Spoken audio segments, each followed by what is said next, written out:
Capítulo 7. Paz y guerra con un Dios santo. Si el hombre no está hecho para Dios, ¿por qué solo en Dios es feliz? Si el hombre es hecho para Dios, ¿por qué es tan opuesto a Dios? Blaise Pascal. El registro bíblico contiene historias de hombres y mujeres que han luchado con Dios. El nombre de Israel significa el que pelea con Dios. Dios es santo, trascendente, superior a nosotros. Sin embargo, es un Dios con el cual podemos luchar. En tal contienda, la meta no es la guerra final, sino la paz final. Y algunos la han encontrado. En este capítulo miraremos ejemplos de personas que han ido al cuadrilátero con Dios y han salido con paz. Veremos a Jacob, a Job, a Habacuc y a Saulo de Tarso. Luego examinaremos lo que significa estar en paz con Dios. Jacob fue un bribón. Su nombre significa suplantador. Engañó a su padre, le hizo fraude a su hermano y salió en una impía conspiración con su madre. Es duro imaginarse que el hijo de Isaac y el nieto de Abraham pudiera ser tan corrupto. Pero en el curso de su vida, Jacob atravesó por una radical transformación. Comenzó en Betel. Salió pues Jacob de Berseba y se fue a Aram, y llegó a un cierto lugar y durmió allí, porque ya el sol se había puesto. Y tomó de las piedras de aquel paraje y puso a su cabecera y se acostó en aquel lugar. Génesis 28, 10, 11. Viajar en la antigua Palestina era con frecuencia una aventura arriesgada. La noche estaba llena de peligros de ladrones y bestias salvajes. En la ruta de Jacob no había lugares donde él pudiera alojarse. Cuando el sol se ocultó, acampó bajo las estrellas y usó una piedra como almohada. Esa noche tuvo un sueño que estaba destinado a cambiar su vida. Y soñó. Y aquí una escalera que estaba apoyada en tierra y su extremo tocaba en el cielo. Y aquí ángeles de Dios que subían y descendían por ella. Y aquí Jehová estaba en lo alto de ella, el cual dijo: Yo soy Jehová, el Dios de Abraham tu padre, y el Dios de Isaac.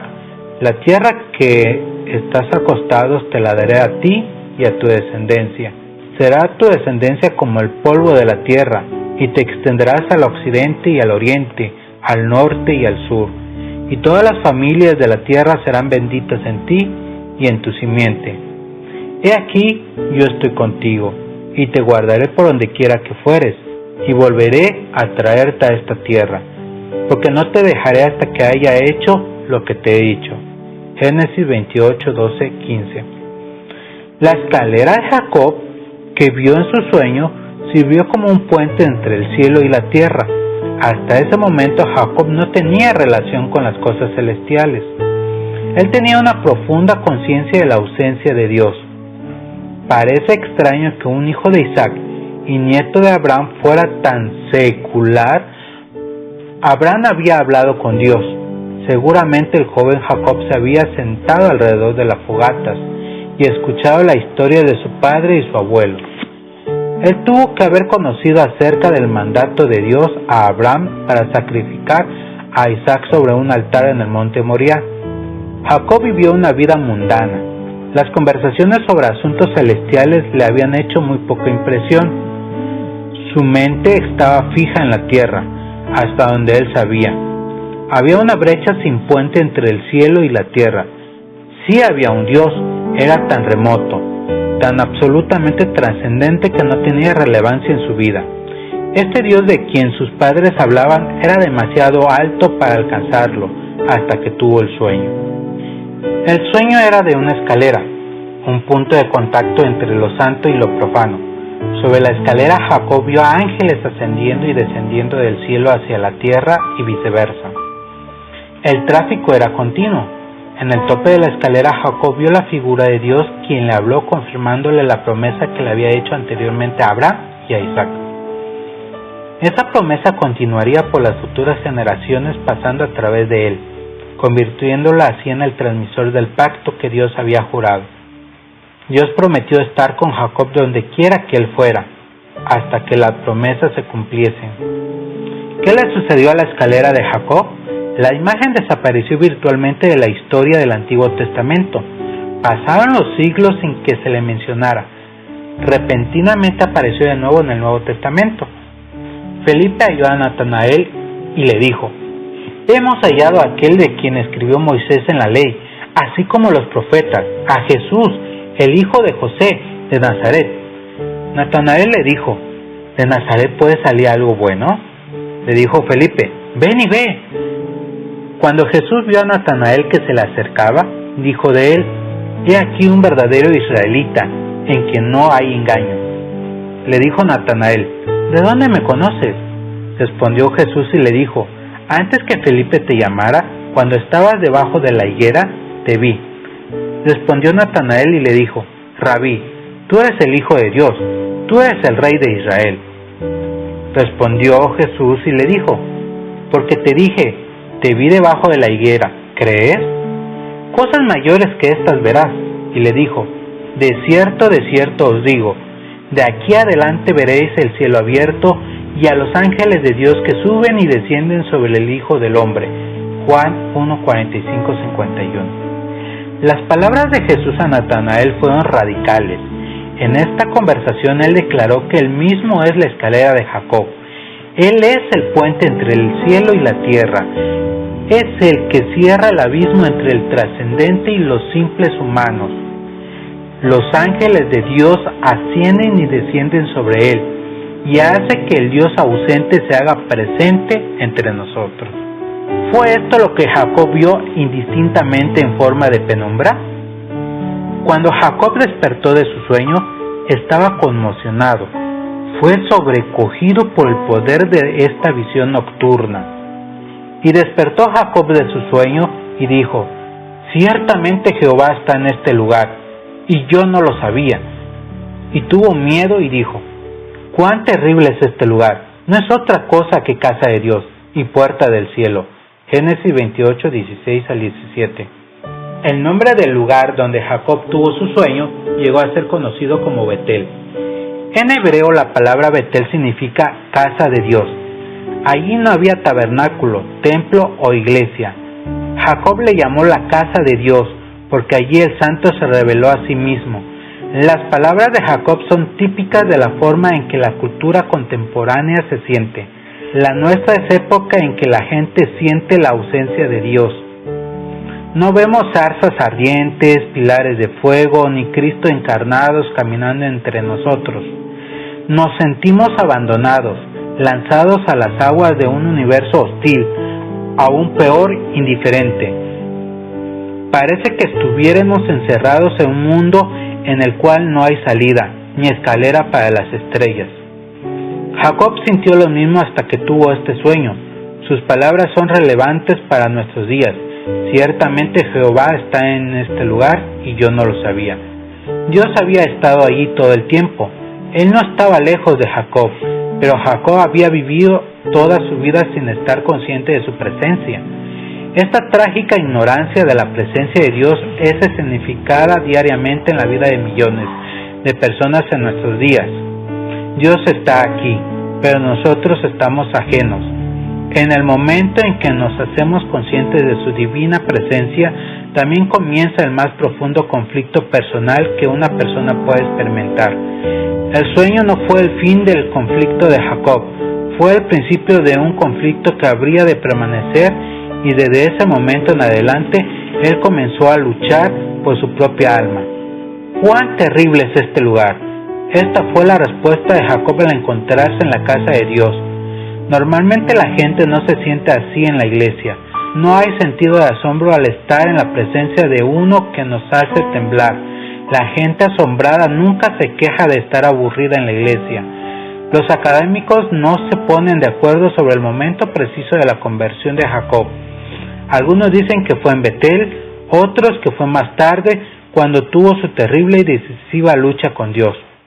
Y se levantó aquella noche y tomó sus 2 mujeres y sus 2 siervas y sus 11 hijos y pasó del vado de Jacob.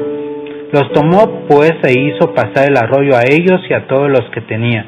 Así se quedó Jacob solo, y luchó con él un varón hasta que rayaba el alba, y cuando el varón vio que no podía con él, tocó el sitio del encaje de su muslo y se descoyuntó, el muslo de Jacob mientras con él luchaba, y dijo: déjame, porque raya el alba. Y Jacob le respondió: no te dejaré si no me bendices. Y el varón le dijo: ¿cuál es tu nombre? Y él respondió: Jacob. Y el varón le dijo: no se dirá más tu nombre Jacob, sino Israel, porque has luchado con Dios y con los hombres y has vencido. Entonces Jacob le preguntó y dijo: declárame ahora tu nombre. Y el varón respondió: ¿por qué me preguntas por mi nombre? Y lo bendijo allí, y llamó Jacob el nombre de aquel lugar Peniel, porque dijo: vi a Dios cara a cara y fue librada mi alma. Génesis 32, 22 al 30. Obviamente, el varón contra el cual Jacob luchó era más que un hombre, era el ángel de Dios. La batalla fue fiera, extendiéndose toda la noche sin que ninguno de los contendientes ganara ventaja. Finalmente el ángel de Dios usó el abrumador poder de Dios para tocar el encaje de la cadera de Jacob. La victoria de Jacob no fue de conquista, sino de sobrevivencia. Él salió del duelo, pero quedó cojeando por el resto de su vida. La discusión con el ángel acerca de los nombres es significativa. El ángel demandó a Jacob su nombre, lo cual era una costumbre similar a la que existe hoy de indicar sometimiento, usando la palabra jefe. Para un contendiente, decir su nombre significaba que reconocía la superioridad de su contrincante.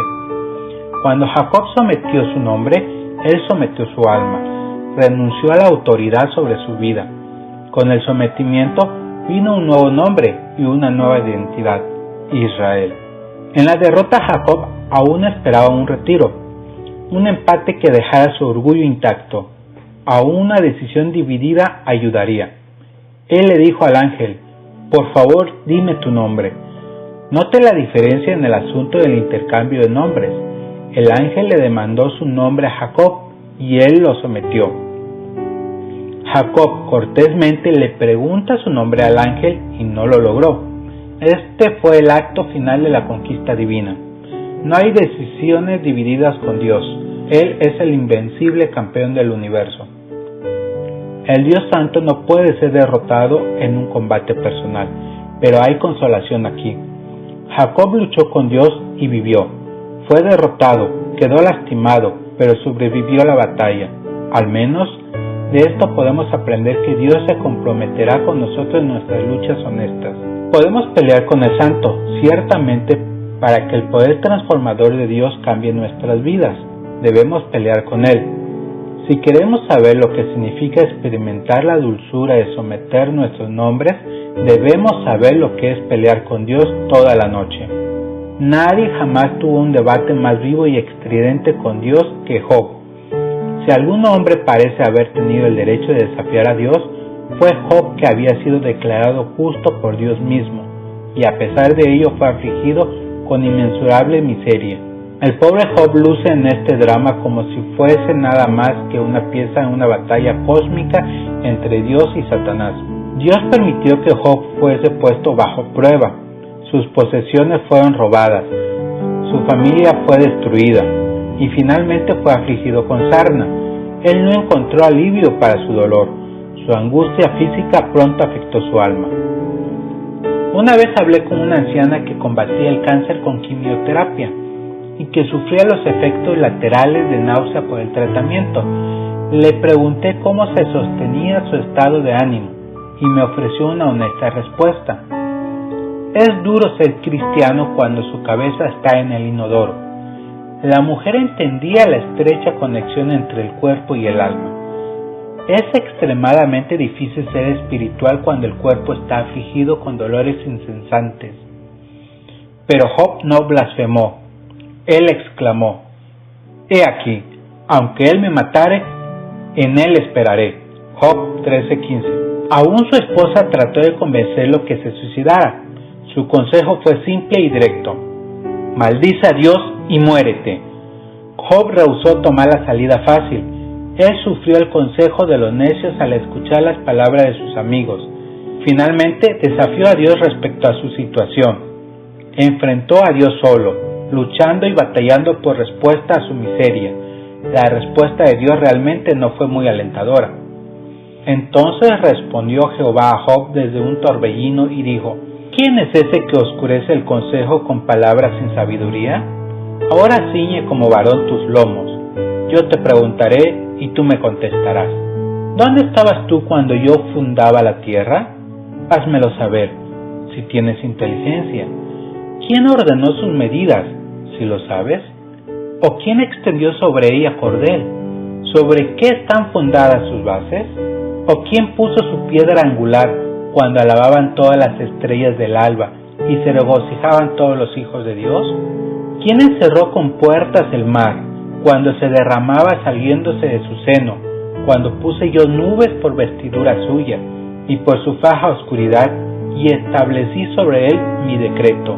Le puse puertas y cerrojo, y dije: hasta aquí llegarás y no pasarás adelante, y ahí parará el orgullo de tus olas. Job 38:1 al 11. Ese fue un examen oral difícil. Job demandó respuesta de Dios. En lugar de respuestas, recibió a cambio un manojo de preguntas.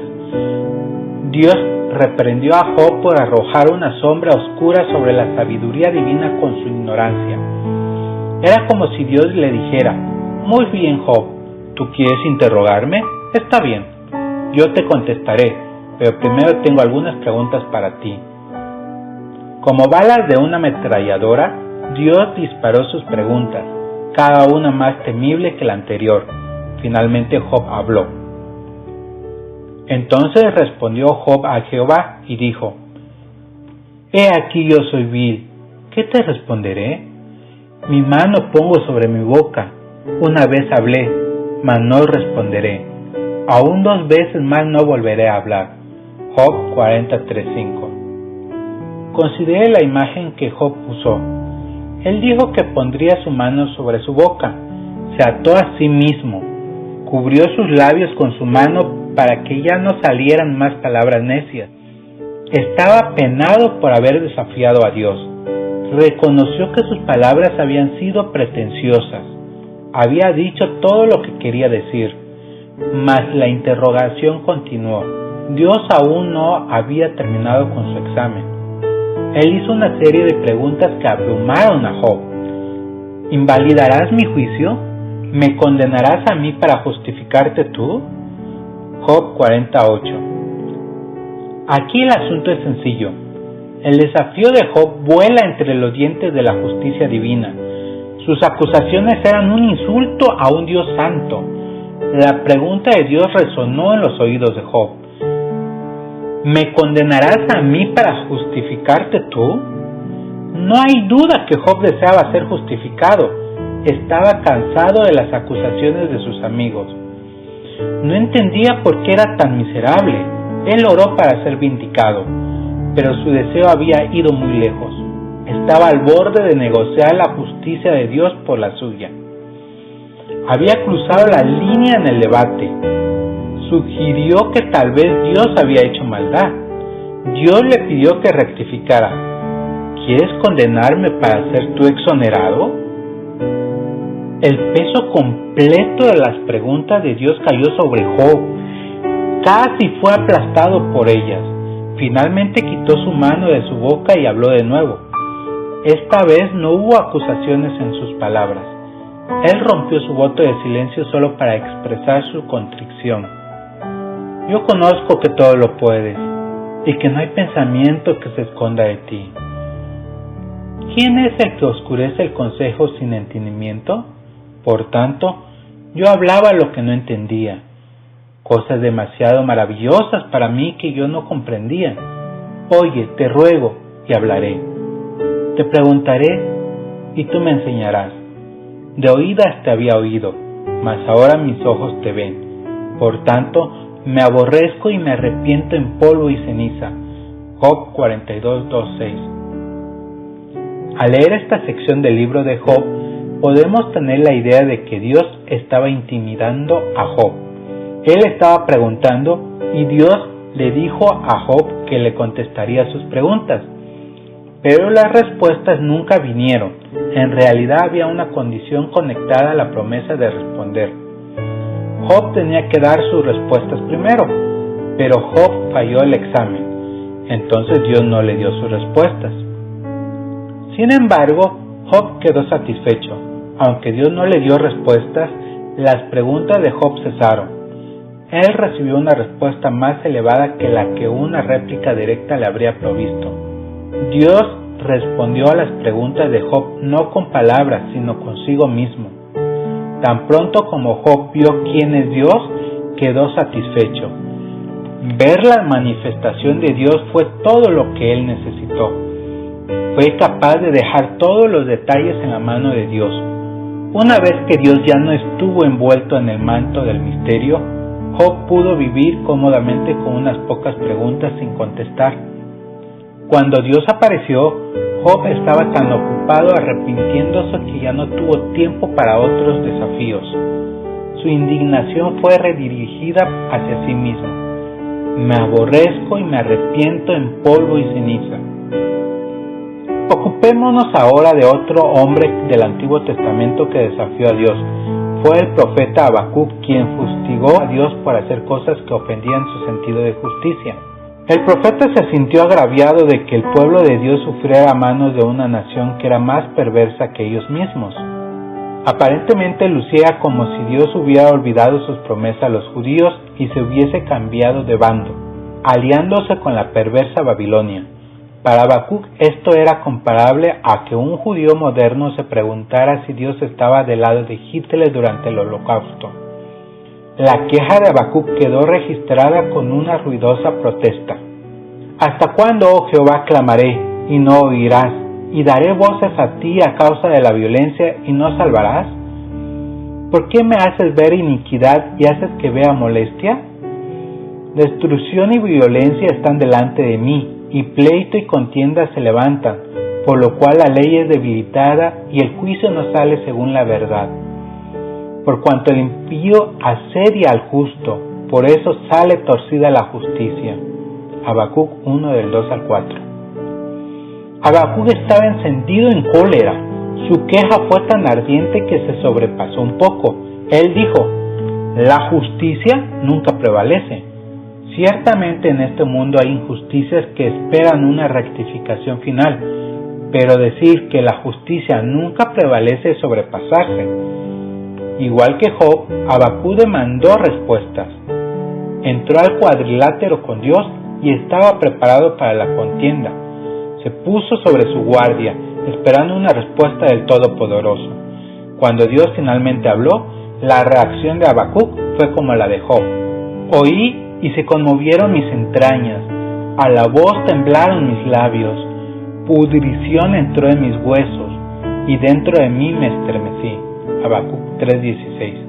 La respuesta del profeta fue como la de un pequeño niño que es azotado por su padre. Su corazón palpitó y sus labios comenzaron a temblar. Todos hemos visto a los niños al borde de las lágrimas. Ellos tratan de contenerse, pero el temblor de su labio inferior los delata. Aquí estaba un hombre adulto cuyos labios temblaban en la presencia de Dios. Él sentía una especie de corrosión interna, una decadencia que invadía sus huesos. La estructura esquelética de este hombre se sentía desplomar. El temblor del Mysterium Tremendum atacó sus piernas. Sus rodillas chocaban una con otra. Acto seguido, retiró de su contienda con Dios, pero con piernas tambaleantes. Con la aparición de Dios, todas las airadas protestas de Habacuc cesaron. Repentinamente el tono de sus palabras cambió de un amargo desánimo a una inconmovible confianza y esperanza. Aunque la higuera no florezca, ni en las vides haya frutos, aunque falte el producto del olivo, y los labrados no den un mantenimiento, y las ovejas sean quitadas de la majada, y no haya vacas en los corrales, con todo yo me alegraré en Jehová, y me gozaré en el Dios de mi salvación. Habacuc 3:17-18. Habacuc era ahora tan intenso en su gozo como lo había sido en su desánimo. Él pudo descansar absolutamente en la soberanía de Dios. Sus palabras, traducidas al lenguaje moderno, sonarían algo así: aunque el presupuesto nunca esté balanceado y el mercado de valores caiga, aunque el precio de la comida se vaya hasta las nubes y mi hijo nunca se recobre de su enfermedad, aunque pierda mi trabajo y aunque perdamos nuestra casa, con todo, yo me regocijaré en Dios de mi salvación. Jacob, Job y Habacuc, todos le declararon la guerra a Dios. Ellos arremetieron contra las fuerzas del cielo. Todos ellos fueron derrotados. Sin embargo, salieron de la batalla con sus almas elevadas. Pagaron un precio en pena. Dios permitió el debate, pero la batalla fue intensa antes que la paz fuese establecida. Saulo de Tarso sintió la misma abrumadora conquista de parte de Dios. Él era un fanático del fariseísmo, que repudiaba totalmente la aparición de una nueva secta llamada cristianismo. Estaba resuelto a hacer desaparecer el cristianismo de la faz de la tierra. Comisionado por las autoridades, él fue de casa en casa acosando a los cristianos y arrojándolos a la prisión. Estuvo presente cuando apedrearon a Esteban y aplaudió el acto. Se regocijó cuando fue asignado a ir a Damasco para continuar con su masacre de cristianos. Fue en el camino de Damasco que se encontró con el santo. Él recuerda la escena durante su juicio ante el rey Agripa. Cuando a mediodía, oh rey, yendo por el camino, vi una luz del cielo que sobrepasaba el resplandor del sol, la cual me rodeó a mí y a los que iban conmigo, y habiendo caído todos nosotros en tierra, oí una voz que me hablaba, y decía en lengua hebrea: Saulo, Saulo, ¿por qué me persigues? Dura cosa te es dar cosas contra el aguijón. Yo entonces dije: ¿Quién eres, Señor? Y el Señor dijo: Yo soy Jesús, a quien tú persigues. Pero levántate y ponte sobre tus pies, porque para esto he aparecido a ti, para ponerte por ministro y testigo de las cosas que has visto, y de aquellas en que me apareceré a ti, librándote de tu pueblo y de los gentiles, a quienes ahora te envío, para que abras sus ojos, para que se conviertan de las tinieblas a la luz, y de la potestad de Satanás a Dios, para que reciban por la fe que es en mí perdón de pecados y herencia entre los santificados. Por lo cual, oh rey Agripa, no fui rebelde a la visión celestial. Hechos 26, 13 y 19. Saulo era celoso en su búsqueda de la justicia. Él era un fariseo de fariseos, un hombre dedicado a la perfección moral. Lo irónico de su celo es que mientras éste crecía, aumentaba su oposición por la obra de Dios. No porque Dios esté opuesto a la búsqueda de la justicia, sino porque Él se opone al orgullo y la arrogancia. Él se opone a aquellos que se envanecen en su propia justicia. Mientras Saulo estaba convencido de que luchaba por Dios, en realidad estaba luchando contra Él. En esta irónica batalla, Él estaba destinado a una confrontación definitiva con el mismo Cristo al que se oponía. Uno de los nombres por los cuales Dios se reveló en el Antiguo Testamento es el nombre de El Shaddai. Este nombre significa el tronador o el todopoderoso. Fue con este nombre que Dios apareció a Job. Lo que Job experimentó fue el sobrecogedor poder de un Dios soberano que se impone sobre todo hombre y que no puede ser dominado por nadie. Saulo se encontró con el poder del Todopoderoso en el camino de Damasco. La experiencia de Saulo en el camino del desierto comenzó con la aparición de una luz refulgente. El camino del desierto al mediodía era un lugar donde la brillantez del sol era particularmente fuerte. Bajo condiciones normales la luz del sol allí es intensa. Para que cualquier otra luz fuese notada en medio del sol del desierto, tiene que haber sido una luz extraordinaria. Saulo habló de ella como una luz más brillante, más radiante que el sol. Él la describió como una luz del cielo. La expresión luz del cielo no significa una luz desde el cielo. Saulo estaba en la presencia de la gloria celestial de Dios. La gloria de Dios es la manifestación externa de su santidad. La refulgencia de su gloria es tan titilante, tan brillante, que eclipsa al sol del mediodía. En el libro de Apocalipsis nosotros leemos de la apariencia de la Nueva Jerusalén, la ciudad que desciende del cielo. Y no vi en ella templo, porque el Señor Dios Todopoderoso es el templo de ella, y el Cordero. La ciudad no tiene necesidad de sol, ni de luna que brille en ella, porque la gloria de Dios la ilumina, y el Cordero es su lumbrera. Apocalipsis 21, 22, 23. La Nueva Jerusalén no tiene sol simplemente porque no tiene necesidad de sol. La gloria de Dios y de su Cristo es tan brillante que el sol mismo es opacado por ella. Saulo fue enceguecido por sus rayos. Considere lo que sucede a la gente si ellos miran directamente hacia el sol. En tiempos de eclipse solar, la gente es atraída por el extraño espectáculo de una sombra pasando sobre el sol. Hay una fuerte tentación de mirar hacia él. Sin embargo, aún con eclipse nosotros encontramos que es doloroso y peligroso mirar directamente al sol. Los noticieros nos advierten no hacerlo, pues corremos el peligro de dañar nuestros ojos. Si no es posible mirar directamente hacia el sol durante un eclipse, cuanto más severa sería la brillantez que literalmente deslumbra al sol. La gloria de Dios alcanza una magnitud de brillantez mucho más allá de la que el sol alcanza cuando brilla con toda su fuerza. Ningún ángel se apareció para pelear con Saulo, pero una fuerza sobrenatural lo derribó al suelo. En un instante Saulo quedó ciego. No hubo advertencia ni susurro de viento que lo alertara. Soberana y poderosamente fue derribado por completo al suelo del desierto. Con la luz del cielo vino una voz descrita más tarde como el sonido de muchas aguas, una voz que ruge como una explosiva catarata que cae sobre rocas. Saulo dice que la voz le habló en arameo, el lenguaje nativo de Jesús. La voz se dirigió personalmente a Saulo repitiendo su nombre: Saulo, Saulo. Esta doble forma de dirigirse indicaba una intimidad personal. Fue la manera en que Dios se dirigió a Moisés en la zarza ardiendo y a Abraham en el monte Moriah. Fue la forma en que Jesús lloró sobre Jerusalén y se dirigió a su Padre en las horas tenebrosas de la cruz. Saulo, Saulo, ¿por qué me persigues? Note que la voz no preguntó a Saulo por qué estaba persiguiendo a la iglesia de Cristo. Fue más bien, ¿por qué me persigues a mí? Atacar a la iglesia de Cristo es atacarlo a él. Luego preguntó, ¿por qué das cosas contra el aguijón? Los aguijones eran agudos clavos implantados en un marco de madera pegado a las carretas detrás de los bueyes que las tiraban.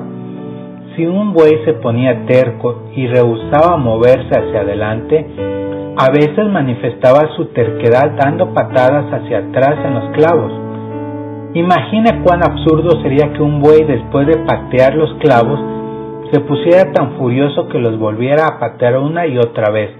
Mientras más da cosas contra los clavos, más dolor se provoca a sí mismo. Es como si un hombre se golpeara la cabeza contra la pared, encontrando alivio en cuán bien se siente al dejar de hacerlo. La voz le estaba diciendo a Saulo: tú buey necio, cuán estúpido es seguir dando cosas contra los aguijones. Tú no puedes ganar. Tu batalla es fútil. Es el momento de rendirse. La respuesta de Saulo fue una simple, aunque significativa pregunta: ¿quién eres tú, Señor? Saulo no sabía la identidad de aquel que lo estaba doblegando, pero de una cosa estaba segura: quienquiera que fuera, él era el Señor. Esta experiencia convirtió a Saulo en Pablo, así como Jacob se había convertido en Israel. La batalla había terminado. Saulo batalló con Dios y perdió. Aquí, como Isaías, Pablo recibió su llamado, su comisión al apostolado. Su vida fue cambiada y con ello el curso de la historia del mundo. En la derrota, Pablo encontró paz. Después de contarle su historia al rey Agripa, Pablo agregó estas palabras: por lo cual, oh rey Agripa, no fui rebelde a la visión celestial. Hechos 26:19. Con todo lo celoso que Pablo fue en su lucha contra Cristo, él llegó a ser aún más celoso en su lucha por Cristo. Tuvo una visión tan intensa de la santidad de Dios que nunca lo olvidó. La contempló y expuso su significado en sus epístolas, llegando a ser un hombre que entendió lo que significaba ser justificado. Para él, la guerra santa terminó y entró en una paz santa. Llegó a ser el apóstol cuyos escritos despertaron a Lutero en el monasterio y le dieron a la iglesia cristiana la receta para vivir en paz con Dios. El conflicto que tenemos con un Dios santo está arraigado en el conflicto entre la justicia de Dios y nuestra injusticia. Él es justo y nosotros somos injustos. Esta tensión crea miedo, hostilidad y enojo dentro de nosotros contra Dios. La persona injusta no desea la compañía de un juez justo. Nos convertimos en fugitivos, huyendo de la presencia de uno cuya gloria puede enceguecernos y cuya justicia puede condenarnos. Estamos en guerra con Él a menos que o hasta que somos justificados. Solo la persona justificada puede sentirse cómoda en la presencia de un Dios santo. El apóstol Pablo define los beneficios inmediatos en los frutos de la justificación.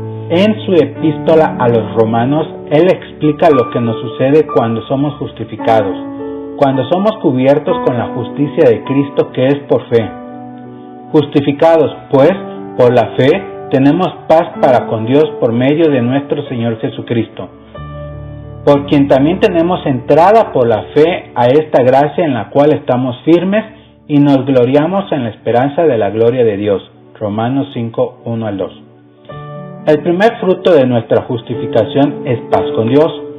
Para el antiguo judío la paz era algo precioso, pero difícil para conseguir. El conflicto moderno en el Medio Oriente parece como una repetición de la historia antigua. Desde los días de la conquista de Canaán hasta el periodo de la ocupación romana en el Nuevo Testamento, fueron muy pocos los años cuando Israel no estuvo en guerra. La localización de Palestina como un vital puente terrestre entre África y Asia lo hizo no solo un corredor para el comercio, sino también para la guerra. La pequeña Israel con frecuencia se encontraba atrapada entre los poderes mundiales que competían entre sí, y era usada como una bola de ping-pong golpeada por raquetas de generales. Los judíos ansiaban la paz. Ellos anhelaban el día cuando las espadas fuesen convertidas en arados. Esperaban la era cuando el príncipe de paz traería a su fin las incesantes hostilidades. Era tan importante para ellos su búsqueda por la paz que la misma palabra paz se convirtió en su saludo diario. Así como nosotros decimos hola o adiós, ellos decían simplemente shalom.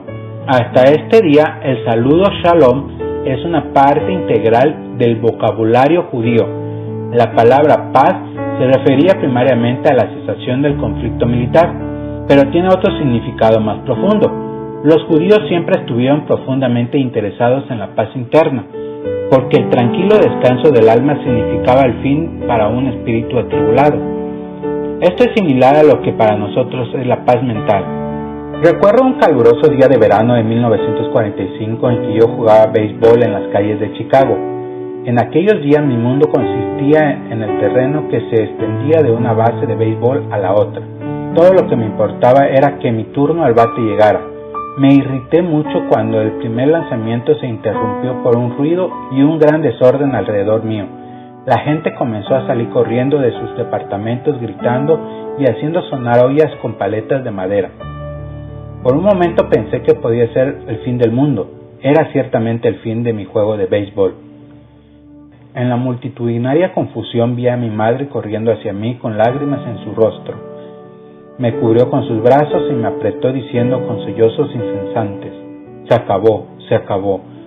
Fue el día de la victoria aliada en 1945. Yo no estaba seguro de lo que eso significaba, pero una cosa estaba clara: significaba que la guerra había terminado y que mi padre iba a venir a casa.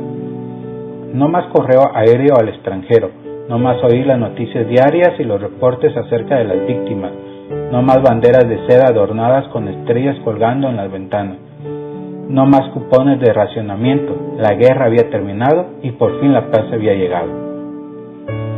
Ese momento de júbilo dejó una permanente impresión en mi mente infantil. Aprendí que la paz es una cosa importante, una causa de celebración incontenible, celebración al adquirirla y de amargo remordimiento al perderla. La impresión que tomé ese día en las calles de Chicago fue que la paz había arribado para siempre. Yo no tenía idea de cuán frágil era. Me pareció poco tiempo antes que las noticias reportaran cómo Gabriel Ether estaba dando tenebrosas predicciones acerca de la formación de tropas en China, de las amenazas nucleares de Rusia y del bloqueo de Berlín. La paz de América fue corta, dando lugar una vez más a la guerra en Corea y luego en Vietnam. Frágil, inestable, tenue. Estas son las condiciones normales de la paz terrenal. Los tratados de paz, como las regulaciones, parece ser hechas para quebrarlas. 1 millón de Neville Chamberlains en sus balcones con las manos extendidas declarando: hemos logrado la paz para nuestros tiempos. No aseguran que la historia humana no sea más que una continua guerra. Pronto aprendemos a no confiar demasiado en la paz. La guerra se entromete muy rápido y fácilmente. Sin embargo, ansiamos una paz permanente en la cual podemos depender. Esto es precisamente la clase de paz que el apóstol Pablo declaró en su epístola a los romanos. Cuando nuestra guerra santa con Dios cesa, cuando nosotros como Lutero caminamos a través de las puertas del paraíso, cuando somos justificados por la fe, la guerra termina para siempre. Con la purificación del pecado y la declaración del perdón divino, entramos en un tratado de paz eterno con Dios. El primer fruto de nuestra justificación es la paz con Dios. La paz es una paz santa, una paz sin mancha y trascendente, que no puede ser destruida. Cuando Dios firma un tratado de paz, es confirmado para perpetuidad. La guerra cesa para siempre. Por supuesto, nosotros aún pecamos, aún nos rebelamos, aún cometemos actos de hostilidad hacia Dios, pero Dios no es cobeligerante. Él no es traído en una guerra con nosotros. Nosotros tenemos un abogado para con el Padre. Tenemos un mediador que mantiene la paz. Él regula la paz porque Él es tanto el príncipe de paz como nuestra paz. Ahora somos llamados los hijos de Dios, un título otorgado en bendición a aquellos que son hacedores de paz. Nuestros pecados ahora son tratados por un padre, no por un comandante militar. Tenemos paz. Es nuestra posesión sellada y garantizada para nosotros por Cristo. Nuestra paz con Dios no es frágil, es estable. Cuando pecamos, Dios se desagrada, y así Él se moverá para corregirnos y convencernos de nuestro pecado. Pero ya no va a la guerra contra nosotros. Su arco ya no está preparado, y los dardos de su ira ya no están dirigidos a nuestros corazones. Él no desenvaina su espada cada vez que quebrantamos el tratado. La paz que viene por la justificación no es solo externa, es decir, la cesación de guerra. Los más profundos anhelos por una paz interna también están cumplidos en Cristo. Fue San Agustín que una vez oró: tú nos has hecho para ti mismo, y nuestro corazón está inquieto hasta que haya su descanso en ti. Todos sabemos lo que significa ser golpeado con una inquietud interna. Sabemos el amordazante sentimiento de vacío y culpa que viene de estar separados de Dios. Una vez que nuestra paz es establecida, ese terrible vacío es llenado y nuestros corazones pueden estar quietos. El Nuevo Testamento le llama a esta paz la paz que sobrepasa todo entendimiento. Es una paz santa, una paz diferente a la paz común y terrenal. Es la clase de paz que solo Cristo puede brindar, la clase de paz que Él mismo posee. Nosotros sabemos por los registros de los evangelios que Jesús tuvo pocas posesiones en este mundo. Él no tenía negocios ni acciones de compañías. Su única posesión era su manto. Ese valioso manto le fue robado por los designados a ejecutarlo. Parecía entonces que él moriría sin un centavo, sin herencia que otorgarle a sus herederos. Nosotros somos los herederos de Cristo. A primera vista parecía que somos herederos sin herencia, pero la Biblia aclara que a Dios le ha placido dar su reino a su amado Hijo. Jesús tuvo una herencia de su Padre, y esa herencia Él la ha pasado a nosotros. Él prometió que algún día nosotros escucharemos las palabras: venid benditos de mi Padre, heredad del reino preparado por vosotros desde la fundación del mundo. Mateo 25:34. El reino de Dios no es nuestra única herencia. En su última voluntad y testamento, Jesús dejó a sus herederos algo más, algo muy especial. Mi paz os dejo, mi paz os doy, no como el mundo la da, yo os lo doy. No se turbe vuestro corazón ni tenga miedo. Juan 14:27. Este es el legado de Cristo, paz. Su paz es nuestra herencia, la cual Él nos da no como el mundo la da. No hay motivos ocultos, ni trampas siniestras. Él nos da su paz no para su beneficio, sino para el nuestro. Es un regalo de fuera de este mundo, dado de una manera diferente al mundo, y es para que lo tengamos para siempre. El acceso es crucial para cualquiera que ha luchado alguna vez con un Dios santo. Nosotros vemos señales de acceso por todas partes. Algunos dicen, no hay paso, y otras, acceso limitado. En cierta época en la historia un signo de no acceso fue colocado en las puertas del paraíso. Aún el templo del Antiguo Testamento no permitía a la gente ordinaria acceso al trono de Dios, pues aún el sumo sacerdote tenía un acceso limitado.